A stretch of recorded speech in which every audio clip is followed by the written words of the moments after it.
ನಮಸ್ತೆ ಸ್ನೇಹಿತರೆ, ಇವತ್ತು ನಾವು 10ನೆಯ ತರಗತಿಯ ಕನ್ನಡದಲ್ಲಿ ಗದ್ಯ ಭಾಗ ನಮ್ಮ ಭಾಷೆಯ ಬಗ್ಗೆ ತಿಳ್ಕೊಳ್ಳುವ.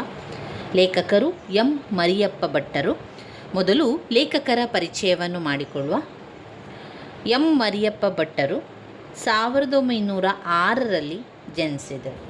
ಇವರ ಸ್ಥಳ ದಕ್ಷಿಣ ಕನ್ನಡ ಜಿಲ್ಲೆ ಪುತ್ತೂರು ತಾಲೂಕಿನ ಕಬಕ ಗ್ರಾಮದವರು. ಇವರು ಬರೆದಿರುವ ಕೃತಿಗಳು ತುಳು ಇಂಗ್ಲಿಷ್ ನಿಘಂಟು, ಅಭಿನವ ಮಂಗರಾಜನ ನಿಘಂಟು, ಜಾತಕ ತಿಲಕಂ, ಛಂದಸ್ಸಾರ ಇತ್ಯಾದಿ. ಎಂ ಮರಿಯಪ್ಪ ಭಟ್ಟರು ಕನ್ನಡ ಸಂಸ್ಕೃತಿ ಪ್ರಬಂಧ ಸಂಕಲನ ಅವರ ಆಕರ ಗ್ರಂಥ. ಹಾಗೆ ಅವರಿಗೆ ಸಿಕ್ಕಿರುವಂತಹ ಪ್ರಶಸ್ತಿ ಕರ್ನಾಟಕ ಸರಕಾರ ಪುರಸ್ಕಾರ, ಸಾಹಿತ್ಯ ಅಕಾಡೆಮಿ ಪ್ರಶಸ್ತಿ ಸಿಗಿರುವಂಥದ್ದು. ಇನ್ನು ನಮ್ಮ ಭಾಷೆ ಗದ್ಯದ ಆಶಯ ಕನ್ನಡ ಭಾಷೆ, ಸಾಹಿತ್ಯ, ಸ್ವರೂಪ, ಇತಿಹಾಸವನ್ನು ವಿಶ್ಲೇಷಿಸುವ ಸಂಕ್ಷಿಪ್ತ ಕನ್ನಡ ಸಾಹಿತ್ಯ ಚರಿತ್ರೆ ಕನ್ನಡದ ಮಹತ್ವವನ್ನು ಎತ್ತಿ ಹಿಡಿದಿದೆ. ಕನ್ನಡ ಭಾಷಾ ಬೆಳವಣಿಗೆ, ಶಬ್ದ ಭಂಡಾರವನ್ನು ಪರಿಚಯಿಸುವ ಕಾಳಜಿ ಪ್ರಧಾನವಾಗಿದೆ. ಮಾತೃಭಾಷೆಯ ಅಂತರ್ಯದಲ್ಲಿರುವ ಆತ್ಮೀಯತೆ, ಸೊಗಸು, ಅದರ ಬಳಕೆ ವಿಧಾನ ಅತ್ಯಂತ ಮನೋಜ್ಞವಾಗಿ ಅಭಿವ್ಯಕ್ತಗೊಂಡಿದೆ. ನಮ್ಮ ಭಾಷೆ ಗದ್ಯ ಭಾಗದ ಸಾರಾಂಶ ಈ ರೀತಿಯಾಗಿದೆ. ನಮ್ಮ ಸುತ್ತಮುತ್ತಲಿನವರೊಡನೆ ವ್ಯವಹರಿಸುವುದಕ್ಕೆ ಹಾಗೂ ವಿಚಾರ ವಿನಿಮಯ ಮಾಡುವುದಕ್ಕೆ ಭಾಷೆ ಒಂದು ಅಮೂಲ್ಯ ಸಾಧನವಾಗಿದೆ. ಇಂತಹ ಅಮೂಲ್ಯವಾದ ಈ ಭಾಷೆಯ ಉತ್ಪತ್ತಿ ಎಂದು ಮತ್ತು ಹೇಗಾಯಿತು ಎಂಬ ಪ್ರಶ್ನೆಗೆ ಸರಿಯಾದ ಉತ್ತರ ಹೇಳುವುದು ಕಷ್ಟ ಸಾಧ್ಯ. ಭಾಷೆಯ ಮೂಲವನ್ನು ಮಾನವನು ಕಂಡುಹಿಡಿಯುವುದೆಂದರೆ ನಿರೀಕ್ಷಕನು ನಿರೀಕ್ಷೆಯ ವಸ್ತುವು ಒಂದೇ ಆದಂತೆ ಸರಿ. ಮಾನವನು ತನ್ನ ವಿಶಿಷ್ಟ ಮೇಧಾವಿ ಶಕ್ತಿಯಿಂದ ಜಂಗಮ ಜಗತ್ತಿನ ಇತರ ಜಂತುಗಳಿಗಿಂತ ಭಿನ್ನವಾಗಿದ್ದಾನೆ. ಎಲ್ಲ ಪ್ರಾಣಿಗಳು ಚಲನವಲನಗಳ ವಿಷಯವಾಗಿ, ಆಹಾರ ವಿಚಾರಗಳ ವಿಚಾರವಾಗಿ ತಮ್ಮ ಮಕ್ಕಳಿಗೆ ಸಹಜವಾಗಿ ತರಬೇತಿ ಕೊಡುತ್ತವೆ. ಮಾನವನಾದರೂ ತನ್ನ ಸಮಕಾಲೀನ ಜನತೆಯದು ಮಾತ್ರವೇ ಅಲ್ಲ, ಗತಕಾಲದ ಹಿರಿಯರ ಜ್ಞಾನಾನುಭವಗಳ ಸರ್ವಸ್ವವನ್ನು ಉಳಿಸಿಕೊಂಡು ಬೆಳೆಸಬಲ್ಲ. ಇದಕ್ಕೆ ಮೂಲ ಸಾಧನ ಭಾಷೆ. ಭಾಷೆಯ ಪ್ರಯೋಜನ ಮನುಷ್ಯನಿಗೆ ಇಲ್ಲದೆ ಹೋಗಿದ್ದರೆ ಆತ ಬರಿಯ ಜಂತುವಾಗಿಯೇ ಉಳಿಯುತ್ತಿದ್ದ. ಭಾಷೆ ಇದ್ದು ಅದರ ಪೀಯೂಷವನ್ನು ಕುಡಿದು ಅರಗಿಸಿಕೊಳ್ಳದ, ಅಂತೆಯೇ ಕರ್ಮವೆಸಗದ ವ್ಯಕ್ತಿ ಜಂತುವೇ ಸರಿ. ವಿಶ್ವದ ಬಹುಭಾಷಾ ಪ್ರಪಂಚದಲ್ಲಿ ಸುಮಾರು 4,000 ಭಾಷೆಗಳಿರುತ್ತದೆ ಎಂದು ತಿಳಿದು ಬಂದಿದೆ. ಭಾಷೆಗಳನ್ನು ವ್ಯಾವಹಾರಿಕ ಮತ್ತು ಗ್ರಾಂಥಿಕ ಎಂದು 2 ತೆರವಾಗಿ ವಿಭಾಗಿಸುವುದುಂಟು. ವ್ಯಾವಹಾರಿಕವೆಂದರೆ ಜೀವದ್ ಭಾಷೆ. ಅದರಲ್ಲಿ ಜನರು ಮಾತನಾಡುತ್ತಾರೆ, ವ್ಯವಹರಿಸುತ್ತಾರೆ. ಕನ್ನಡ, ತಮಿಳು, ತೆಲುಗು, ತುಳು, ಮರಾಠಿ, ಉರ್ದು, ಇಂಗ್ಲಿಷ್ ಇದ್ದು ಇದಕ್ಕೆ ಉದಾಹರಣೆ. ಗ್ರಾಂಥಿಕವೆಂದರೆ ಅಭಿವೃದ್ಧಿ ಹೊಂದಿ ಗ್ರಂಥ ರಚನೆಯಲ್ಲಿ ಉಪಯೋಗವಾದ ಭಾಷೆ. ಸಂಸ್ಕೃತ, ಕನ್ನಡ, ಇಂಗ್ಲಿಷ್, ಪಾಳಿ ಇತ್ಯಾದಿ ಈ ವರ್ಗಕ್ಕೆ ಉದಾಹರಣೆ. ಎಲ್ಲ ವ್ಯಾವಹಾರಿಕ ಭಾಷೆಗಳು ಗ್ರಾಂಥಿಕವಾಗಬೇಕಿಲ್ಲ. ತುಳು ಒಂದು ಸುಂದರ ವ್ಯಾವಹಾರಿಕ ಭಾಷೆ, ಆದರೆ ಅದು ಗ್ರಾಂಥಿಕ ಭಾಷೆಯಲ್ಲ. ಹಾಗೆಯೇ ಎಲ್ಲ ಗ್ರಾಂಥಿಕ ಭಾಷೆಗಳು ಇಂದು ವ್ಯಾವಹಾರಿಕವಾಗಿ ಇರುವುದಿಲ್ಲ. ದೇವಭಾಷೆ ಎನ್ನಿಸಿಕೊಂಡ ಸಂಸ್ಕೃತ ಸರ್ವ ಸಂಪನ್ನತೆಯಿಂದ ಕೂಡಿದ ಗ್ರಾಂಥಿಕ ಭಾಷೆಯಾಗಿದೆ. ಆದರೆ ಇಂದು ಯಾವುದೊಂದು ಪ್ರದೇಶದಲ್ಲಿಯೂ ಅದು ವ್ಯಾವಹಾರಿಕ ಭಾಷೆಯಾಗಿರುವುದಿಲ್ಲ. ನವಶಿಲಾಯುಗದ ಮಾನವ ಸಂಚಾರಿ ಜೀವನವನ್ನು ತ್ಯಜಿಸಿ ಒಂದೆಡೆ ಬೀಡು ಬಿಟ್ಟು ಆಸ್ತಿ, ಮನೆ, ಬದುಕು ಮೊದಲಾದ ಭಾವನೆಗಳನ್ನು ತಳೆಯುವುದಕ್ಕೆ ಮೊದಲು ಮಾಡಿದನು. ಅಂದು ಆತನಿಗೆ ಲೆಕ್ಕವಿಡುವ ಅವಶ್ಯಕತೆ ಉಂಟಾಯಿತು. ಇದೇ ಲಿಪಿಯ ಉಗಮದ ಕಾಲವೆನ್ನಬಹುದು. ಮುಂದೆ ಮಾನವನಿಗೆ ಬಿಡುವು ಹೆಚ್ಚಿದಂತೆ ಜೀವನದ ಸೌಕರ್ಯಗಳನ್ನು ವಿಶಿಷ್ಟ ಮೇಧಾಶಕ್ತಿಯಿಂದ ಅಭಿವೃದ್ಧಿಗೊಳಿಸುತ್ತಾ ಹೋದಂತೆ ತನ್ನ ಆಗುಹೋಗುಗಳನ್ನು, ಸುಖ ದುಃಖಗಳನ್ನು ಕಾವ್ಯ ರೂಪಕ್ಕೆ ಇಳಿಸುವ ಮಾರ್ಗವನ್ನು ಕಂಡುಕೊಂಡಿರಬೇಕು. ಸಾಹಿತ್ಯ ವಿವಿಧ ರೂಪದಲ್ಲಿ ಬೆಳೆದಿರಬೇಕು. ಲೆಕ್ಕಪತ್ರಗಳನ್ನಿಡಲು ಉಪಯುಕ್ತವಾದ ಮೂಲ ಲಿಪಿಯನ್ನು ಮತ್ತಷ್ಟು ಪರಿಷ್ಕರಿಸುತ್ತಾ ಸುಂದರವಾದ ಸಾಹಿತ್ಯ ಕೃತಿಗಳನ್ನು ಬರೆದಿಡುವುದನ್ನು ಮಾನವ ಕಲಿತುಕೊಂಡ. ಆ ಲಿಪಿಯ ಮೂಲಕ ಪರಂಪರೆಯಿಂದ ಬಂದ ಎಷ್ಟೋ ವಿಷಯಗಳನ್ನು ಬರೆದಿಡಲು ಸಾಧ್ಯವಾಯಿತು. ಜ್ಞಾನ ಭಂಡಾರ ಭದ್ರವಾಯಿತು. ಸಂಸ್ಕೃತಿಯ ಇತಿಹಾಸ ಉಳಿಯಿತು. ಪ್ರಗತಿಪಥ ಸುಗಮವಾಯಿತು. ಕನ್ನಡಕ್ಕೆ ಬಹಳ ಪ್ರಾಚೀನ ಕಾಲದಿಂದಲೂ ಸಂಸ್ಕೃತದ ಪೋಷಣೆ ದೊರೆಯುತ್ತಾ ಬಂದಿದೆ. ಅನೇಕರು ಕನ್ನಡವನ್ನು ಸಂಸ್ಕೃತಮಯವನ್ನಾಗಿ ಮಾಡಿಬಿಟ್ಟರು. ಕನ್ನಡ ಮಾತ್ರ ತಿಳಿದವರಿಗೆ ಅವರ ರಚನೆ ಕಬ್ಬಿಣದ ಕಡಲೆಯೇ ಉಳಿಯಿತು. ಇಂತಹ ಪರಿಸ್ಥಿತಿಯನ್ನು ಗಮನಿಸಿದಂತಹ 12ನೆಯ ಶತಮಾನದ ನಯಸೇನ ಕವಿ ತಮಗೆ ತುಪ್ಪವೂ ಬೇಕು, ಎಣ್ಣೆಯೂ ಬೇಕು, ಸಂಸ್ಕೃತವೂ ಬೇಕು, ಕನ್ನಡವೂ ಬೇಕು, ಆದರೆ ಎಣ್ಣೆ ತುಪ್ಪದ ಆಸ್ವಾದ ಮಿಶ್ರಣ ಬೇಡ ಎಂದು ಅಭಿಪ್ರಾಯಪಟ್ಟರು. ಅನೇಕ ಕವಿಗಳು ಕನ್ನಡ ಅಭಿವೃದ್ಧಿ ಹೊಂದಬೇಕಾದರೆ ಕನ್ನಡ ಪದಗಳ ಬಳಕೆ ಹೆಚ್ಚಾಗಬೇಕೆಂದು ವಚನಕಾರರು, ದಾಸರು, ಕವಿ ಪುಂಗವರು ತಮ್ಮ ತಮ್ಮ ಅನುಭವ ಸಾರವನ್ನು ಸುಲಭವೂ ಸುಂದರವೂ ಸಹಜವೂ ಆದ ಮಾತುಗಳಿಂದ ಹೃದಯ ಮುಟ್ಟುವಂತೆ ಅಭಿವ್ಯಕ್ತಪಡಿಸಿದರು. ಹಾಗಾಗಿ ಕನ್ನಡ ಭಾಷೆ ಹದಗೊಂಡಿತು. ಒಂದು ಭಾಷೆ ಅನ್ಯ ಭಾಷೆಯಿಂದ ಏನನ್ನೂ ಎರವಲಾಗಿ ತೆಗೆದುಕೊಳ್ಳಬಾರದೆಂದು ಯಾರೂ ತಿಳಿಯಲಾಗದು. ನೆರೆಹೊರೆಯ ಭಾಷೆಗಳಲ್ಲಿ ಕೊಡುಗೆಯ ವ್ಯವಹಾರ ನಡೆಯುತ್ತದೆ, ನಡೆಯಲೇಬೇಕು. ಅದು ಸಜೀವ ಭಾಷೆಯ ಲಕ್ಷಣ. ಇದರಿಂದ ಕನ್ನಡವು ಅದರ ನುಡಿಗಳು ಪರಸ್ಪರ ಎರವುಗಳಿಂದ ಅಭಿವೃದ್ಧಿ ಹೊಂದುತ್ತಲಿವೆ. ಒಂದು ಭಾಷೆ ಸತ್ವಪೂರ್ಣವಾಗಬೇಕಾದರೆ ಅದನ್ನಾಡುವ ಜನ ಅಭಿಮಾನಧರು, ಬುದ್ಧಿಶಾಲಿಗಳು, ಪ್ರಯೋಗಶೀಲರು ಆಗಿರಬೇಕು.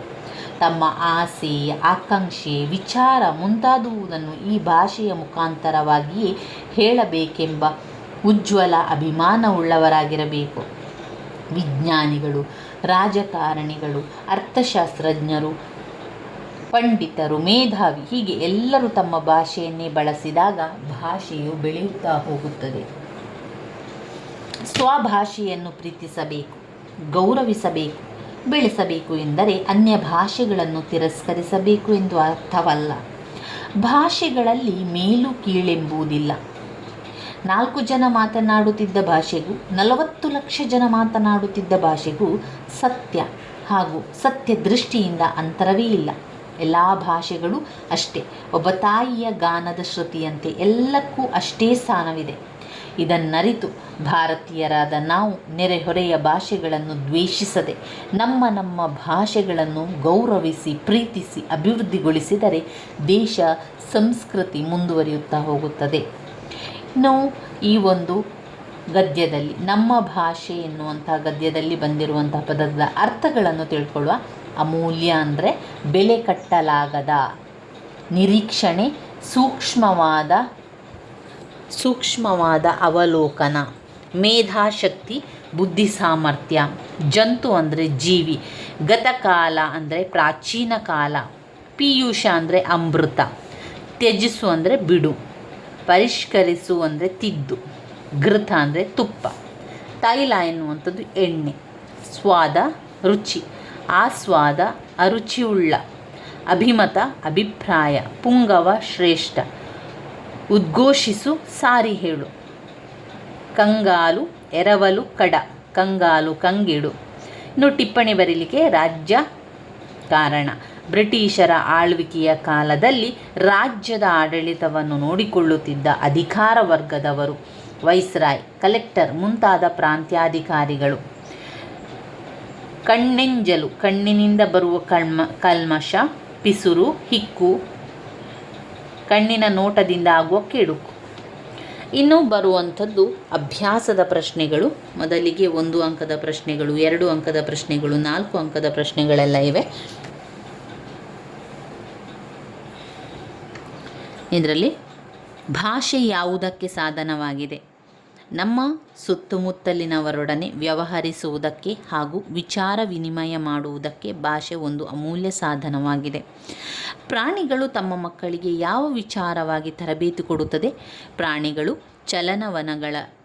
ಚಲನವಲನಗಳ ವಿಷಯವಾಗಿ, ಆಹಾರ ವಿಚಾರಗಳ ವಿಚಾರವಾಗಿ ತಮ್ಮ ಮಕ್ಕಳಿಗೆ ಸಹಜವಾಗಿ ತರಬೇತಿ ಕೊಡುತ್ತದೆ. ಮನುಷ್ಯನಿಗೆ ಲೆಕ್ಕವಿಡುವ ಅವಶ್ಯಕತೆ ಯಾವಾಗ ಉಂಟಾಯಿತು? ಸಂಚಾರಿ ಜೀವನವನ್ನು ತ್ಯಜಿಸಿ ಒಂದೆಡೆ ಬೀಡು ಬಿಟ್ಟು ಆಸ್ತಿ, ಮನೆ, ಬದುಕು ಮೊದಲಾದ ಭಾವನೆಗಳನ್ನು ತಳೆಯುವುದಕ್ಕೆ ಎಂದು ಮೊದಲು ಮಾಡಿದನು. ಅದು ಮನುಷ್ಯನಿಗೆ ಲೆಕ್ಕವಿಡುವ ಅವಶ್ಯಕತೆ ಉಂಟಾಯಿತು. ಎಣ್ಣೆ ತುಪ್ಪ ಮಿಶ್ರಣ ಬೇಡ ಎಂದು ಹೇಳಿದವರು ಯಾರು? ಎಣ್ಣೆ ತುಪ್ಪ ಮಿಶ್ರಣ ಬೇಡ ಅಂತ ಹೇಳಿದವರು ನಯಸೇನ. ಕನ್ನಡಕ್ಕೆ ಪರ್ಷಿಯನ್ ಶಬ್ದಗಳು ಯಾವಾಗ ಬಂದವು? ಮಹಮ್ಮದೀಯರ ಆಳ್ವಿಕೆಯ ಅವಧಿಯಲ್ಲಿ ಪರ್ಷಿಯನ್ ಭಾಷೆಯಿಂದ ಅನೇಕ ಶಬ್ದಗಳು ಕನ್ನಡಕ್ಕೆ ಬಂದವು. ವ್ಯಾವಹಾರಿಕ ಮತ್ತು ಗ್ರಾಂಥಿಕ ಭಾಷೆಯ ಲಕ್ಷಣಗಳೇನು? ವ್ಯಾವಹಾರಿಕ ಮತ್ತು ಗ್ರಾಂಥಿಕ ಭಾಷೆಯ ಲಕ್ಷಣಗಳೇನು? ವ್ಯಾವಹಾರಿಕವೆಂದರೆ ಜೀವದ್ ಭಾಷೆ.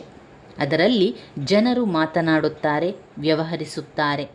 ಕನ್ನಡ, ತಮಿಳು, ತೆಲುಗು, ತುಳು, ಮರಾಠಿ, ಉರ್ದು, ಇಂಗ್ಲಿಷ್. ಇದಕ್ಕೆ ಉದಾಹರಣೆ. ಗ್ರಾಂಥಿಕವೆಂದರೆ ಅಭಿವೃದ್ಧಿ ಹೊಂದಿ ಗ್ರಂಥ ರಚನೆಯಲ್ಲಿ ಉಪಯೋಗವಾಗದ ಭಾಷೆ. ಸಂಸ್ಕೃತ, ಕನ್ನಡ, ಇಂಗ್ಲಿಷ್, ಪಾಳಿ ಇದು ಈ ವರ್ಗಕ್ಕೆ ಉದಾಹರಣೆ. ಎಲ್ಲ ವ್ಯಾವಹಾರಿಕ ಭಾಷೆಗಳು ಗ್ರಾಂಥಿಕವಾಗಬೇಕಿಲ್ಲ. ತುಳು ಒಂದು ಸುಂದರ ವ್ಯಾವಹಾರಿಕ ಭಾಷೆ, ಆದರೆ ಅದು ಗ್ರಾಂಥಿಕ ಭಾಷೆ ಅಲ್ಲ. ಹಾಗೆಯೇ ಎಲ್ಲ ಗ್ರಾಂಥಿಕ ಭಾಷೆಗಳು ಇಂದು ವ್ಯಾವಹಾರಿಕವಾಗಿರುವುದಿಲ್ಲ. ಸಂಸ್ಕೃತ ಗ್ರಾಂಥಿಕ ಭಾಷೆಯಾಗಿದ್ದು ಯಾವುದೊಂದು ಪ್ರದೇಶದಲ್ಲಿಯೂ ಇದು ವ್ಯಾವಹಾರಿಕ ಭಾಷೆಯಾಗಿರುವುದಿಲ್ಲ. ಲಿಪಿಯ ಜಾಡು ಆರಂಭಗೊಂಡ ಬಗೆ ಹೇಗೆ?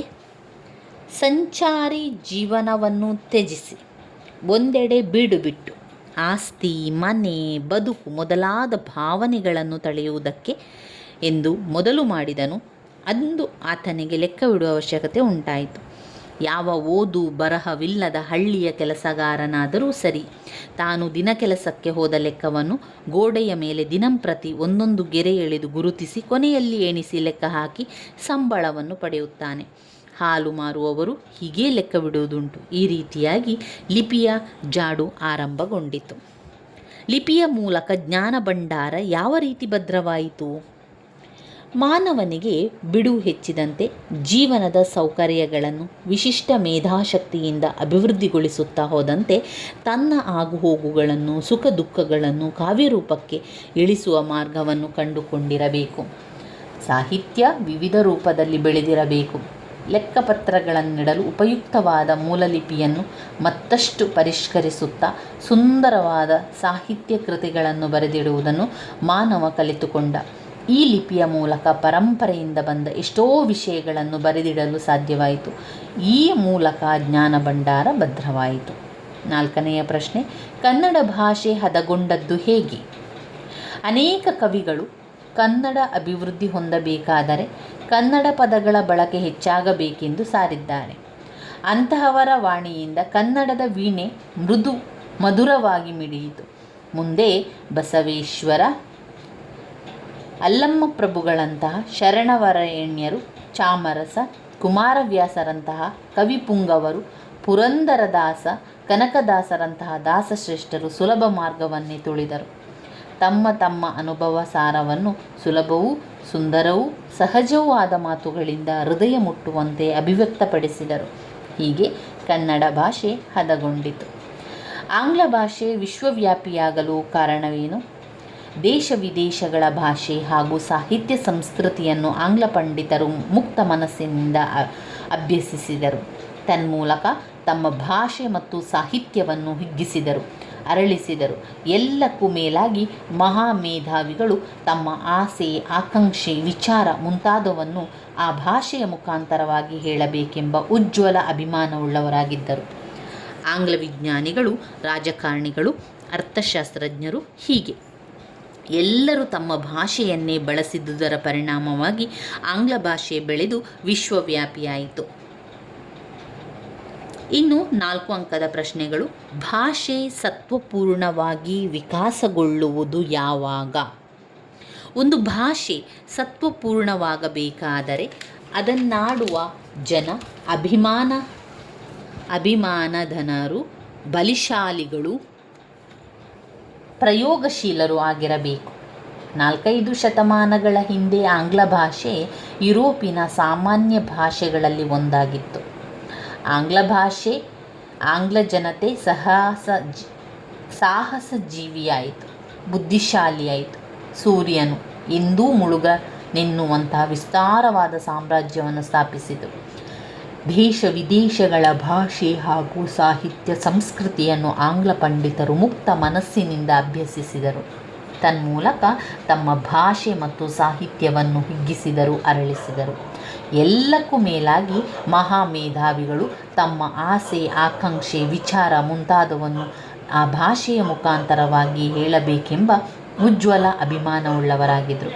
ಆಂಗ್ಲ ವಿಜ್ಞಾನಿಗಳು, ರಾಜಕಾರಣಿಗಳು, ಅರ್ಥಶಾಸ್ತ್ರಜ್ಞರು ಹೀಗೆ ಎಲ್ಲರೂ ತಮ್ಮ ಭಾಷೆಯನ್ನೇ ಬಳಸಿದುದರ ಪರಿಣಾಮವಾಗಿ ಆ ಭಾಷೆ ಬೆಳೆದು ಇಂದು ಪ್ರಪಂಚದ ದೊಡ್ಡ ಭಾಷೆಗಳಲ್ಲಿ ಒಂದಾಗಿದೆ. ಆಂಗ್ಲ ಜನರ ಸಂಕಲ್ಪ ಕೃಷಿ ಕಾರಣದಿಂದಾಗಿ ಆಂಗ್ಲ ಭಾಷೆ ಸತ್ವಪೂರ್ಣವಾಗಿ ವಿಕಾಸಗೊಂಡಿದೆ. ಇನ್ನು ಬರುವ ಪ್ರಶ್ನೆ, ಕನ್ನಡ ಭಾಷೆ ಸಮೃದ್ಧವಾಗಿ ರೂಪುಗೊಂಡ ಬಗೆ ಹೇಗೆ, ವಿವರಿಸಿ. ಅನೇಕ ಕವಿಗಳು ಕನ್ನಡ ಅಭಿವೃದ್ಧಿ ಹೊಂದಬೇಕಾದರೆ ಕನ್ನಡ ಪದಗಳ ಬಳಕೆ ಹೆಚ್ಚಾಗಬೇಕೆಂದು ಸಾರಿದ್ದಾರೆ. ಅಂತಹವರ ವಾಣಿಯಿಂದ ಕನ್ನಡದ ವೀಣೆ ಮೃದು ಮಧುರವಾಗಿ ಮಿಡಿಯಿತು. ಮುಂದೆ ಬಸವೇಶ್ವರ, ಅಲ್ಲಮ್ಮ ಪ್ರಭುಗಳಂತಹ ಶರಣವರೇಣ್ಯರು, ಚಾಮರಸ, ಕುಮಾರವ್ಯಾಸರಂತಹ ಕವಿಪುಂಗವರು, ಪುರಂದರದಾಸ, ಕನಕದಾಸರಂತಹ ದಾಸಶ್ರೇಷ್ಠರು ಸುಲಭ ಮಾರ್ಗವನ್ನೇ ತುಡಿದರು. ತಮ್ಮ ತಮ್ಮ ಅನುಭವ ಸಾರವನ್ನು ಸುಲಭವೂ ಸುಂದರವೂ ಸಹಜವೂ ಆದ ಮಾತುಗಳಿಂದ ಹೃದಯ ಮುಟ್ಟುವಂತೆ ಅಭಿವ್ಯಕ್ತಪಡಿಸಿದರು. ಹೀಗೆ ಕನ್ನಡ ಭಾಷೆ ಹದಗೊಂಡಿತು. ಸಂಸ್ಕೃತ, ಪ್ರಾಕೃತ ಭಾಷೆಗಳಿಂದ ಅನೇಕ ಶಬ್ದಗಳನ್ನು ಕನ್ನಡ ತನ್ನಲ್ಲಿ ಅಳವಡಿಸಿಕೊಂಡಿದೆ. ಮಹಮ್ಮದೀಯರ ಆಳ್ವಿಕೆಯ ಅವಧಿಯಲ್ಲಿ ಪರ್ಷಿಯನ್ ಭಾಷೆಯಿಂದ ಅನೇಕ ಶಬ್ದಗಳು ಕನ್ನಡಕ್ಕೆ ಬಂದಿದೆ. ಅಸಂಖ್ಯಾತ ಇಂಗ್ಲಿಷ್ ಶಬ್ದಗಳು ಕನ್ನಡದ ಉಡುಪನ್ನು ಧರಿಸಿ ಒಳಗೆ ಬಂದು ಬಿಟ್ಟಿದೆ. ಸ್ವಾಭಾವಿಕವಾಗಿ ಗಡಿ ಜನರ ವ್ಯವಹಾರ ಸಂಪರ್ಕಗಳಿಂದ ನೆರೆಮಾತುಗಳಲ್ಲಿ ಕೊಡುಗೆ ನಡೆಯುತ್ತಲೇ ಇದೆ. ಇದರಿಂದ ಕನ್ನಡವು ಅದರ ನೇರ ನುಡಿಗಳು ಪರಸ್ಪರ ಎರವುಗಳಿಂದ ಅಭಿವೃದ್ಧಿ ಹೊಂದುತ್ತಲಿದೆ. ಭಾಷೆಯಲ್ಲಿದ್ದ ಸಾಮಗ್ರಿಯನ್ನು ಉಪಯೋಗಿಸಿಕೊಂಡು ಭಾಷಾಭಿವೃದ್ಧಿಯನ್ನು ನುಡಿಗಟ್ಟುಗಳು ಮಾಡುತ್ತದೆ. ಈ ಮೊದಲಾದ ವಿಧಾನಗಳಿಂದ ಕನ್ನಡ ಭಾಷೆ ಸಮೃದ್ಧವಾಗಿ ರೂಪುಗೊಂಡಿದೆ. ಸಂದರ್ಭ ಸಹಿತ ಸ್ವಾರಸ್ಯವನ್ನು ವಿವರಿಸುವಂತಹ ಪ್ರಶ್ನೆಗಳು. ಮೊದಲನೆಯ ಪ್ರಶ್ನೆ, ಸಂಸ್ಕೃತಿಯ ಇತಿಹಾಸ ಉಳಿಯಿತು. ಈ ವಾಕ್ಯವನ್ನು ಎಂ ಮರಿಯಪ್ಪ ಭಟ್ಟರವರು ಕನ್ನಡ ಸಂಸ್ಕೃತಿ ಕೃತಿಯಿಂದ ಆಯ್ದಂತಹ ನಮ್ಮ ಭಾಷೆ ಎಂಬ ಗದ್ಯಭಾಗದಿಂದ ಆರಿಸಲಾಗಿದೆ. ಲೆಕ್ಕಪತ್ರಗಳನ್ನಿಡಲು ಉಪಯುಕ್ತವಾದ ಮೂಲ ಲಿಪಿಯನ್ನು ಮತ್ತಷ್ಟು ಪರಿಷ್ಕೃತ ಸುಂದರವಾದ ಸಾಹಿತ್ಯ ಕೃತಿಗಳನ್ನು ಬರೆದಿಡುವುದನ್ನು ಮಾನವ ಕಲಿತುಕೊಂಡು ಆ ಲಿಪಿಯ ಮೂಲಕ ಪರಂಪರೆಯಿಂದ ಬಂದ ಎಷ್ಟೋ ವಿಷಯಗಳನ್ನು ಬರೆದಿಡಲು ಸಾಧ್ಯವಾಯಿತು. ಆ ಮೂಲಕ ಜ್ಞಾನ ಭಂಡಾರ ಭದ್ರವಾಯಿತು ಎಂದು ಹೇಳುವಾಗ ಈ ಒಂದು ಮಾತನ್ನು ಲೇಖಕರು ಹೇಳಿದ್ದಾರೆ. ಲಿಪಿಯ ಮೂಲಕ ಜ್ಞಾನ ಭಂಡಾರ ಭದ್ರವಾಯಿತು, ಇದರಿಂದ ಸಂಸ್ಕೃತಿಯ ಇತಿಹಾಸ ಉಳಿಯಿತು ಎಂಬುದು ಸ್ವಾರಸ್ಯಪೂರ್ಣವಾಗಿ ವ್ಯಕ್ತವಾಗಿದೆ. ಎರಡನೆಯ ಪ್ರಶ್ನೆ, ತಕ್ಕುದೆ ಬೆರಸಲ್ಕೆ ಧೃತಮುಮಂ ತೈಲಮುಮಂ. ಈ ವಾಕ್ಯವನ್ನು ಎಂ ಮರಿಯಪ್ಪ ಭಟ್ಟರವರು ಕನ್ನಡ ಸಂಸ್ಕೃತಿ ಕೃತಿಯಿಂದ ಆಯ್ದ ನಮ್ಮ ಭಾಷೆ ಎಂಬ ಗದ್ಯ ಭಾಗದಿಂದ ಆರಿಸಲಾಗಿದೆ. ಕನ್ನಡಕ್ಕೆ ಬಹಳ ಪ್ರಾಚೀನ ಕಾಲದಿಂದಲೂ ಸಂಸ್ಕೃತದ ಪೋಷಣೆ ದೊರೆಯುತ್ತಾ ಬಂದಿದೆ. ವೈದಿಕ ಹಾಗೂ ಜೈನ ಧಾರ್ಮಿಕ ತತ್ವಗಳನ್ನು ಕನ್ನಡದಲ್ಲಿ ವಿವರಿಸಬೇಕೆಂಬ ಅಭಿಲಾಷೆಯಿಂದ ಅನೇಕ ಪಂಡಿತರು ಉತ್ತಮ ಕಾವ್ಯಗಳನ್ನು ರಚಿಸಿದರು. ಆದರೆ ಅವರಲ್ಲಿ ಅನೇಕರು ಕನ್ನಡವನ್ನು ಸಂಸ್ಕೃತಮಯವನ್ನಾಗಿ ಮಾಡಿಬಿಟ್ಟರು. ಕನ್ನಡ ಮಾತ್ರ ಉಳಿದವರಿಗೆ ಅವರ ರಚನೆ ಕಬ್ಬಿಣದ ಕಡಲೆಯಾಗಿಯೇ ಉಳಿಯಿತು. ಅವರ ಉದ್ದುದ್ದ ವಾಕ್ಯಗಳಲ್ಲಿ ಎಲ್ಲ ಸಂಸ್ಕೃತ ಶಬ್ದಗಳೇ, ಒಂದು ಕ್ರಿಯಾಪದ ಮಾತ್ರ ಕನ್ನಡದಲ್ಲಿರುತ್ತಿತ್ತು. ಇಂತಹ ಪರಿಸ್ಥಿತಿಯನ್ನು ಗಮನಿಸಿದ ನಯಸೇನ ಈ ಮಾತನ್ನು ಹೇಳಿದ್ದಾರೆ: ನಮಗೆ ತುಪ್ಪವೂ ಬೇಕು, ಎಣ್ಣೆಯೂ ಬೇಕು, ಸಂಸ್ಕೃತವೂ ಬೇಕು, ಕನ್ನಡವೂ ಬೇಕು, ಆದರೆ ಎಣ್ಣೆ ತುಪ್ಪ ಅದರ ಸ್ವಾದ ಮಿಶ್ರಣ ಬೇಡ ಎಂದು ನಯಸೇನನವರು ಕವಿ ಸ್ವಾರಸ್ಯಪೂರ್ಣವಾಗಿ ಹೇಳಿದ್ದಾರೆ. ಮೂರನೆಯ ಪ್ರಶ್ನೆ, ಸಿಗುರು ತೆಗೆದ ಕಬ್ಬಿನಂತೆ ಉಷ್ಣ ಅಳಿದ ಹಾಲಿನಂತೆ. ಈ ವಾಕ್ಯವನ್ನು ಎಂ ಮರಿಯಪ್ಪ ಭಟ್ಟನವರು ಕನ್ನಡ ಸಂಸ್ಕೃತಿ ಕೃತಿಯಿಂದ ಆಯ್ದ ನಮ್ಮ ಭಾಷೆ ಎಂಬ ಗದ್ಯದಿಂದ ಆರಿಸಲಾಗಿದೆ. ಕನ್ನಡ ಅಭಿವೃದ್ಧಿ ಹೊಂದಬೇಕಾದರೆ ಕನ್ನಡ ಪದಗಳ ಬಳಕೆ ಹೆಚ್ಚಾಗಬೇಕೆಂದು ಅನೇಕ ಕವಿಗಳು ಸಾರಿದರು. ವಚನಗಾರರು, ದಾಸರು, ಕವಿಪುಂಗವರು ತಮ್ಮ ತಮ್ಮ ಅನುಭವಾನುಸಾರವನ್ನು ಸುಲಭವೂ ಸುಂದರವೂ ಸಹಜವೂ ಆದ ಮಾತುಗಳಿಂದ ಹೃದಯ ಮುಟ್ಟುವಂತೆ ಅಭಿವ್ಯಕ್ತಪಡಿಸಿದರು. ಹೀಗಾಗಿ ಕನ್ನಡ ಭಾಷೆ ಹದಗೊಂಡಿತು ಎಂದು ಮಹಾಲಿಂಗರಂಗ ಉದ್ಘೋಷಿಸುವಾಗ ಈ ಮಾತು ಬಂದಿದೆ. ಕನ್ನಡ ಭಾಷೆ ಸುಲಿದ ಬಾಳೆಯ ಹಣ್ಣಿನಂತೆ, ಸಿಗುರು ತೆಗೆದ ಕಬ್ಬಿನಂತೆ, ಉಷ್ಣ ಅಳಿದ ಹಾಲಿನಂತೆ ಸುಲಭವೂ ರುಚಿಯುಳ್ಳದ್ದು ಆಗಿದೆ ಎಂದು ಕವಿ ಮಹಾಲಿಂಗ ರಂಗರ ಮಾತು ಸ್ವಾರಸ್ಯಪೂರ್ಣವಾಗಿ ವ್ಯಕ್ತವಾಗಿದೆ. ಒಬ್ಬ ತಾಯಿಯ ಗಾನದ ಶ್ರುತಿಯಂತೆ. ಈ ವಾಕ್ಯವನ್ನು ಎಂ ಮರಿಯಪ್ಪ ಭಟ್ಟನವರು ಕನ್ನಡ ಸಂಸ್ಕೃತಿ ಕೃತಿಯಿಂದ ಆಯ್ದ ನಮ್ಮ ಭಾಷೆ ಎಂಬ ಗದ್ಯ ಭಾಗದಿಂದ ಆರಿಸಿಕೊಳ್ಳಲಾಗಿದೆ. ಸ್ವಭಾಷೆಯನ್ನು ಪ್ರೀತಿಸಬೇಕು, ಗೌರವಿಸಬೇಕು, ಬೆಳೆಸಬೇಕು ಎಂದರೆ ಅನ್ಯ ಭಾಷೆಯನ್ನು ತಿರಸ್ಕರಿಸಬೇಕು ಎನ್ನುವಂಥ ಅರ್ಥವಲ್ಲ. ಭಾಷೆಗಳಲ್ಲಿ ಮೇಲು ಕೀಳೆಂಬುದಿಲ್ಲ. 4 ಜನ ಮಾತನಾಡುತ್ತಿದ್ದ ಭಾಷೆಗೂ 40 ಲಕ್ಷ ಜನ ಮಾತನಾಡುತ್ತಿದ್ದ ಭಾಷೆಗೂ ಸತ್ಯ ಹಾಗೂ ಸತ್ಯ ದೃಷ್ಟಿಯಿಂದ ಅಂತರವೇ ಇಲ್ಲ. ಎಲ್ಲ ಭಾಷೆಗಳು ಅಷ್ಟೇ ಎಂದು ಹೇಳುವಾಗ ಈ ಮಾತು ಬಂದಿದೆ. ಭಾರತೀಯರಾದ ನಾವು ನೆರೆಹೊರೆಯ ಭಾಷೆಗಳನ್ನು ದ್ವೇಷಿಸದೆ ನಮ್ಮ ಭಾಷೆಗಳನ್ನು ಗೌರವಿಸಿ ಪ್ರೀತಿಸಿ ಅಭಿವೃದ್ಧಿಗೊಳಿಸಿದರೆ ದೇಶದ ಸಂಸ್ಕೃತಿ ಮುಂದುವರಿಯುತ್ತದೆ ಎಂಬ ಲೇಖಕರ ಮಾತು ಸ್ವಾರಸ್ಯಪೂರ್ಣವಾಗಿ ವ್ಯಕ್ತವಾಗಿದೆ. ಭಾಷೆ ಇದ್ದು ಅದರ ಡ್ಯಾಶ್ ಕುಡಿದು ಅರಗಿಸಿಕೊಳ್ಳದ ವ್ಯಕ್ತಿ ಜಂತುವೇ ಸರಿ. ಭಾಷೆ ಇದ್ದು ಅದರ ಪೀಯೂಷವನ್ನು ಕುಡಿದು ಅರಗಿಸಿಕೊಳ್ಳದ ವ್ಯಕ್ತಿ ಜಂತುವೇ ಸರಿ. ಕನ್ನಡಕ್ಕೆ ಬಹಳ ಪ್ರಾಚೀನ ಕಾಲದಿಂದಲೂ ಸಂಸ್ಕೃತ ಪೋಷಣೆ ದೊರೆಯುತ್ತಾ ಬಂದಿದೆ. ಕನ್ನಡ ದ್ರಾವಿಡ ಭಾಷಾ ವರ್ಗಕ್ಕೆ ಸೇರಿದೆ. ಇಂಗ್ಲಿಷ್ ಶಬ್ದಗಳು ಕನ್ನಡದ ಉಡುಪನ್ನು ಧರಿಸಿ ಒಳಗೆ ಬಂದು ಬಿಟ್ಟಿದೆ. ನಮ್ಮ ಭಾಷೆ ಗದ್ಯ ಭಾಗದ ಆಕರ ಗ್ರಂಥ, ಕನ್ನಡ ಸಂಸ್ಕೃತಿ ಪ್ರಬಂಧ ಸಂಕಲನ. ವ್ಯಾವಹಾರಿಕ ಎನ್ನುವಂಥದ್ದು ಶ್ರವಣ. ದಾಸರು ಅನ್ಯದೇಶ. ದಾಸರು ಕೀರ್ತನೆಗಳು. ದಿವಾನ ಅನ್ಯದೇಶ. ಗ್ರಾಂಥಿಕ ಚಾಕ್ಷುಷ. ಆಮೇಲೆ 5ನೇದು ಶಿವಶರಣರು ವಚನಗಳು. ಶಿವಶರಣರು ವಚನಗಳಲ್ಲಿ ಬರುವ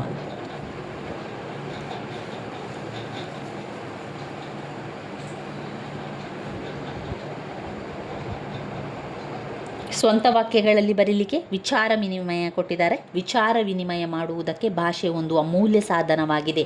ಸಂಶೋಧಕ ಹೊಸ ವಸ್ತು, ಹೊಸ ಸಂಗತಿ, ವಿಚಾರಗಳನ್ನು ಶೋಧಿಸಿ ಬೆಳಕಿಗೆ ತರುವವನು ಸಂಶೋಧಕನಾಗುತ್ತಾನೆ. ಪರಿಷ್ಕರಿಸು. ಕಾನೂನುಗಳು ಕಾಲಕ್ಕೆ ತಕ್ಕಂತೆ ಪರಿಷ್ಕರಿಸಬೇಕು. ಪ್ರಗತಿಪಥ. ಭಾರತ ದೇಶವು ಪ್ರಗತಿಪಥದಲ್ಲಿದೆ. ಕನ್ನಡ ರೂಪಗಳ ಮೂಲ ರೂಪ ಬರೆಯಿರಿ. Hotel, hotel. School, office. Light. Hospital, hospital.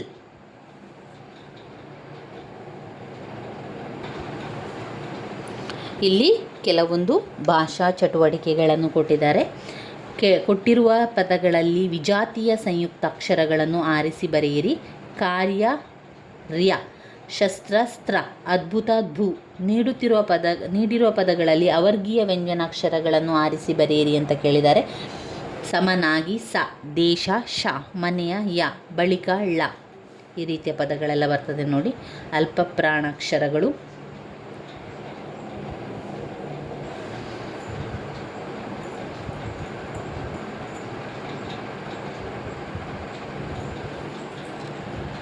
ಪ್ರಬಂಧಗಳನ್ನು ಕೂಡ ಇಲ್ಲಿ ಕೊಟ್ಟಿದ್ದಾರೆ. ಪ್ರಬಂಧ, ರಾಷ್ಟ್ರೀಯ ಹಬ್ಬಗಳ ಮಹತ್ವ ಮತ್ತು ಪೀಠಿಕೆ ಒಂದು. ಆಮೇಲೆ ಗ್ರಂಥಾಲಯದ ಮಹತ್ವವನ್ನು ಕೊಟ್ಟಿದ್ದಾರೆ. ಗ್ರಂಥಾಲಯದ ಮಹತ್ವ. ಸಾಮಾಜಿಕ ಪಿಡುಗುಗಳು ಪ್ರಬಂಧ. ಪ್ರಬಂಧದಲ್ಲಿ ಅಲ್ಲಿ 3 ಕೊಟ್ಟಿದ್ದಾರೆ. ರಾಷ್ಟ್ರೀಯ ಹಬ್ಬಗಳ ಮಹತ್ವವನ್ನು ತಿಳಿಸಲಿಕ್ಕೆ, ಮತ್ತೊಂದು ಗ್ರಂಥಾಲಯಗಳ ಮಹತ್ವ, ಮತ್ತೊಂದು ಸಾಮಾಜಿಕ ಪಿಡುಗುಗಳ ಬಗ್ಗೆ.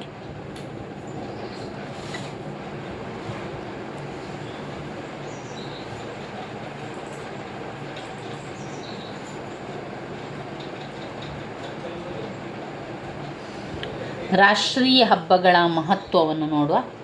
ಒಂದು ದೇಶದ ಐಕ್ಯತೆಯನ್ನು ಕಾಪಾಡುವ ನಿಟ್ಟಿನಲ್ಲಿ ರಾಷ್ಟ್ರೀಯ ಹಬ್ಬಗಳು ಬಹಳ ಪ್ರಾಮುಖ್ಯತೆಯನ್ನು ಪಡೆದುಕೊಳ್ಳುತ್ತದೆ.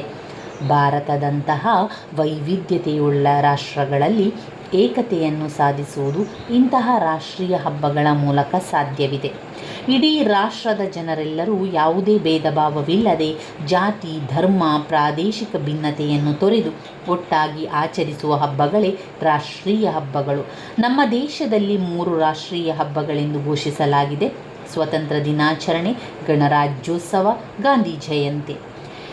ಸ್ವತಂತ್ರ ದಿನಾಚರಣೆ ಭಾರತ ಸುಮಾರು 200 ವರ್ಷಗಳ ಕಾಲ ಬ್ರಿಟಿಷರ ಆಳ್ವಿಕೆಗೆ ಒಳಪಟ್ಟಿದ್ದು, ವ್ಯಾಪಾರಕ್ಕಾಗಿ ಬಂದ ಬ್ರಿಟಿಷರು ಭಾರತೀಯರ ರಾಜರ ದೌರ್ಬಲ್ಯಗಳನ್ನು ಉಪಯೋಗಿಸಿಕೊಂಡು ಭಾರತ ದೇಶದ ಆಡಳಿತ ಚುಕ್ಕಾಣಿ ಹಿಡಿದಿದ್ದರು.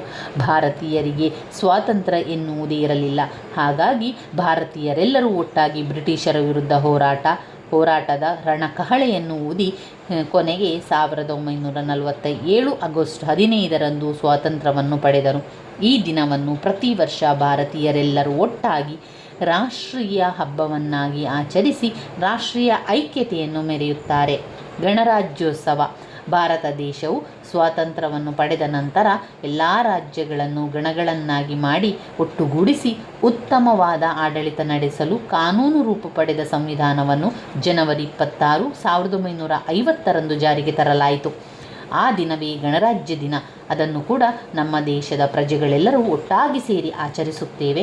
ಈ ದಿನ ಸಂವಿಧಾನದ ನಿರ್ಮಾತೃಗಳು ತತ್ವಗಳನ್ನು ಸ್ಮರಿಸಿಕೊಳ್ಳುತ್ತಾರೆ. ಪ್ರತಿಯೊಬ್ಬರೂ ಸಂವಿಧಾನವನ್ನು ಪಾಲಿಸುವ ಮನೋಧರ್ಮವನ್ನು ಬೆಳೆಸಿಕೊಳ್ಳುವ ಆಶಯವನ್ನು ಕೂಡ ಪಡೆಯುತ್ತಾರೆ. ಹಾಗೆಯೇ ದೇಶಭಕ್ತಿ ಸಾರುವ ಕಾರ್ಯಕ್ರಮಗಳನ್ನು ಆಚರಿಸಿ ಒಗ್ಗಟ್ಟನ್ನು ಕೂಡ ಪ್ರದರ್ಶಿಸುತ್ತಾರೆ. ಗಾಂಧಿ ಜಯಂತಿ. ಯಾವುದೇ ಒಂದು ದೇಶದ ಜನರೆಲ್ಲರೂ ಒಟ್ಟಾಗಿ ಸೇರಲು ನಾಯಕತ್ವ ಬೇಕು. ಅಂತೆಯೇ ನಮ್ಮ ದೇಶದ ಸ್ವಾತಂತ್ರ್ಯ ಪಡೆಯಲು ನಾಯಕತ್ವ ವಹಿಸಿಕೊಂಡವರು ನಮ್ಮ ದೇಶದ ರಾಷ್ಟ್ರಪಿತ ಎನಿಸಿಕೊಂಡ ಮಹಾತ್ಮ ಗಾಂಧೀಜಿಯವರು. ಅವರ ಹುಟ್ಟಿದ ದಿನವೇ ಅಕ್ಟೋಬರ್ 2. ಆ ದಿನವನ್ನು ಗಾಂಧಿ ಜಯಂತಿ ಎಂದು ರಾಷ್ಟ್ರೀಯ ಹಬ್ಬವನ್ನಾಗಿ ಆಚರಿಸಲಾಯಿತು. ಏಕೆಂದರೆ ಗಾಂಧೀಜಿಯವರು ಸ್ವಾತಂತ್ರ್ಯ ಚಳವಳಿಯ ಮುಂದಾಳತ್ವವನ್ನು ವಹಿಸಿಕೊಂಡು ಸ್ವತಂತ್ರವನ್ನು ತಂದುಕೊಡುವಲ್ಲಿ ಪ್ರಾಮುಖ್ಯತೆಯನ್ನು ಪಡೆದುಕೊಂಡರು. ಆದ್ದರಿಂದ ಅವರ ಆದರ್ಶಗಳನ್ನು ನೆನೆಯುತ್ತಾ, ಅವರನ್ನು ಸ್ಮರಿಸುತ್ತಾ ಸ್ವತಂತ್ರ ಮಹತ್ವದ ಬಗ್ಗೆ ಕೊಂಡಾಡುವ ದಿನವಾಯಿತು. ಇಲ್ಲಿ ಮುಕ್ತಾಯವನ್ನು ಬರಿಬೇಕು ನಾವು. ಭಾರತದಲ್ಲಿ ರಾಷ್ಟ್ರೀಯ ಹಬ್ಬಗಳನ್ನು ಆಚರಿಸುವುದರಿಂದ ಪ್ರತಿಯೊಬ್ಬ ನಾಗರಿಕರಲ್ಲಿ ಏಕತೆ, ದೇಶಭಕ್ತಿ, ಸಂವಿಧಾನದ ಮಹತ್ವ, ನಾಯಕತ್ವದ ಮಹತ್ವ ಮುಂತಾದ ವಿಚಾರಗಳನ್ನು ತಿಳಿಯಲು ಮತ್ತು ನಾವು ಅದೇ ರೀತಿ ನಡೆದುಕೊಳ್ಳಲು ನೆರವಾಗುತ್ತದೆ ಎಂಬ ಆಶಯವನ್ನು ಇಟ್ಟುಕೊಳ್ಳೋಣ. ಇನ್ನು ಗ್ರಂಥಾಲಯದ ಮಹತ್ವವನ್ನು ನಾವು ನೋಡಿದರೆ, ಪೀಠಿಕೆಯಲ್ಲಿ ಗ್ರಂಥಗಳಿಲ್ಲದ ಕೋಣೆ ಆತ್ಮವಿಲ್ಲದ ದೇಹದಂತೆ ಎಂಬ ನಾಣ್ಣುಡಿಯಂತೆ ಮಾನವನ ಜೀವನದಲ್ಲಿ ಪುಸ್ತಕಗಳು ಪ್ರಮುಖ ಪಾತ್ರ ವಹಿಸುತ್ತದೆ. ಮಾನವನ ಮನಸ್ಸಿನ ವಿಕಾಸಕ್ಕೆ, ಜ್ಞಾನಾರ್ಜನೆಗೆ, ನಾಗರಿಕರನ್ನಾಗಿ ಮಾಡುವಲ್ಲಿ ಪುಸ್ತಕಗಳ ಪಾತ್ರ ಹಿರಿದು. ವಿಷಯ ನಿರೂಪಣೆ. ಇಂದಿನ ಯುಗದಲ್ಲಿ ಜ್ಞಾನ ವೃದ್ಧಿಗೆ ಮತ್ತು ಅಮೂಲ್ಯವಾದ ಸಮಯ ಸದುಪಯೋಗಕ್ಕೆ ಗ್ರಂಥಾಲಯಗಳು ಬಹಳ ಮುಖ್ಯ ಎನ್ನಿಸುತ್ತದೆ. ಗ್ರಂಥಾಲಯಗಳಿಂದಾಗಿ ಜ್ಞಾನಾರ್ಜನೆಯಾಗುತ್ತದೆ, ವ್ಯಕ್ತಿತ್ವ ವಿಕಸನ, ಜ್ಞಾನ ವಿಕಾಸ, ನಾಗರಿಕ ಪ್ರಜ್ಞೆ ಕೂಡ ಮೂಡುತ್ತದೆ, ವೈಚಾರಿಕ ಪ್ರಜ್ಞೆ ಬೆಳೆಯುತ್ತದೆ. ಒಂದೇ ಕಡೆ ಸಾಹಿತ್ಯ, ವಿಜ್ಞಾನ, ಇತಿಹಾಸ, ಪುರಾಣ ಮೊದಲಾದ ವಿಷಯಗಳ ಮಾಹಿತಿ ಕೂಡ ದೊರೆಯುತ್ತದೆ. ಓದುವ ಹವ್ಯಾಸ ಬೆಳೆಯುತ್ತದೆ. ಸಜ್ಜನರ ಸಂಘದಲ್ಲಿ ಹೆಜ್ಜೇನು ಸವಿದಂತೆ ಗ್ರಂಥಗಳ ಅಧ್ಯಯನ ಮಾಡಿ ಜ್ಞಾನ ಸಂಪಾದನೆ ಮಾಡಿಕೊಳ್ಳಬಹುದು. ದೇಶ ಸುತ್ತಬೇಕು, ಇಲ್ಲವೇ ಕೋಶ ಓದಬೇಕು ಎಂಬ ಮಾತಿನಂತೆ ಜ್ಞಾನದ ಹರಹನ್ನು ವಿಸ್ತರಿಸಿಕೊಳ್ಳಬಹುದು. ಗ್ರಂಥಾಲಯಗಳು ಜ್ಞಾನ ವಿಕಾಸದಲ್ಲಿ ಬಹಳ ಪ್ರಮುಖವಾದ ಪಾತ್ರ ನಿರ್ವಹಿಸುತ್ತದೆ. ಇನ್ನು ಮೂರನೆಯದಾಗಿ ಸಾಮಾಜಿಕ ಪಿಡುಗುಗಳು. ಸಮಾಜದ ಅಭಿವೃದ್ಧಿಗೆ ತೊಡಕನ್ನುಂಟು ಮಾಡುವ ಪದ್ಧತಿಗಳನ್ನು ಸಾಮಾಜಿಕ ಪಿಡುಗುಗಳು ಎನ್ನುವರು. ಇಂತಹ ಪದ್ಧತಿಗಳು ಸಮಾಜಕ್ಕೆ ಕಂಟಕವಾಗಿರುತ್ತದೆ. ಇವುಗಳಲ್ಲಿ ಸಮಾಜದಲ್ಲಿನ ಅಸಮಾನತೆ, ಹಕ್ಕುಗಳ ಉಲ್ಲಂಘನೆ, ಮೌಢ್ಯತೆ, ಶೋಷಣೆ ಕೂಡ ಇರುತ್ತದೆ. ಪ್ರಾಚೀನ ಕಾಲದಿಂದಲೂ ನಮ್ಮ ಸಮಾಜಕ್ಕೆ ಅಂಟಿಕೊಂಡು ಬಂದಿರುವ, ಸಮಾಜದ ಅಭಿವೃದ್ಧಿಗೆ ಕಂಟಕವಾಗಿರುವ ಬಾಲ್ಯ ವಿವಾಹ ಇರ್ಬೋದು, ಬಾಲ ಕಾರ್ಮಿಕ ಪದ್ಧತಿ, ವರದಕ್ಷಿಣೆ, ಸ್ತ್ರೀ ಶೋಷಣೆ, ಅಸ್ಪೃಶ್ಯತೆ, ಸತಿ ಪದ್ಧತಿ, ದೇವದಾಸಿ ಪದ್ಧತಿ, ಜೀತ ಪದ್ಧತಿ ಮೊದಲಾದ ಸಾಮಾಜಿಕ ಪಿಡುಗುಗಳು ಇಂದಿಗೂ ಕೂಡ ಕಾಡುತ್ತಿದೆ.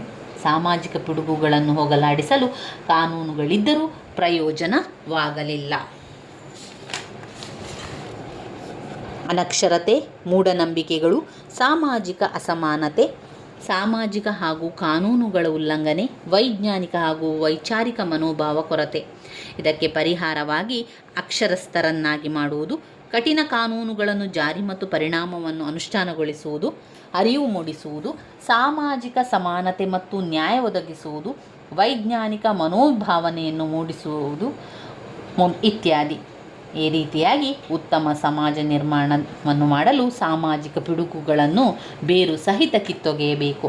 ಆ ಮೂಲಕ ಸಾಮಾಜಿಕ ಪಿಡುಗುಗಳನ್ನು ನಿವಾರಿಸಿ ಸಮಾಜದ ಸ್ವಸ್ಥವಾಗಿರಿಸಲು ಶ್ರಮಿಸಬೇಕು. ಆಗ ಮಾತ್ರ ನಮ್ಮ ಸಮಾಜ, ರಾಜ್ಯ, ದೇಶ ಅಭಿವೃದ್ಧಿ ಪಥದತ್ತ ಸಾಗಲು ಸಾಧ್ಯವೆಂದು ಹೇಳಬಹುದು.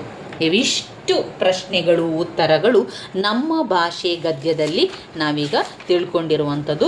ತುಂಬಾ ಮುಖ್ಯವಾಗಿರುವಂಥ ಒಂದು ಪಾಠ ನಮ್ಮ ಭಾಷೆ. ಇದರಲ್ಲಿ ನಾವು ಎಲ್ಲ ಪ್ರಶ್ನೆಗಳನ್ನು ತಿಳ್ಕೊಂಡೆವು, ಉತ್ತರಗಳನ್ನು ಕೂಡ ತಿಳ್ಕೊಂಡೆವು, ಹಾಗೆ ಪ್ರಬಂಧವನ್ನು ಕೂಡ ತಿಳ್ಕೊಂಡಿದ್ದೇವೆ ಸ್ನೇಹಿತರೆ. ಮುಂದಿನ ಒಂದು ವಿಡಿಯೋದಲ್ಲಿ ನಾವು ಮುಂದಿನ ಒಂದು ಗದ್ಯ ಭಾಗ ವ್ಯಾಘ್ರಗೀತೆಯ ಬಗ್ಗೆ ಕೂಡ ತಿಳ್ಕೊಳ್ಳುವ. ನನ್ನ ವೀಡಿಯೋಸ್ ಎಲ್ಲ ನಿಮಗೆ ಇಷ್ಟ ಆಗ್ತಾ ಇದ್ದರೆ ಲೈಕ್ ಕೊಡಿ, ಶೇರ್ ಮಾಡಿ, ಸಬ್ಸ್ಕ್ರೈಬ್ ಮಾಡಲಿಕ್ಕೆ ಮರಿಬೇಡಿ ಸ್ನೇಹಿತರೆ. ಧನ್ಯವಾದಗಳು.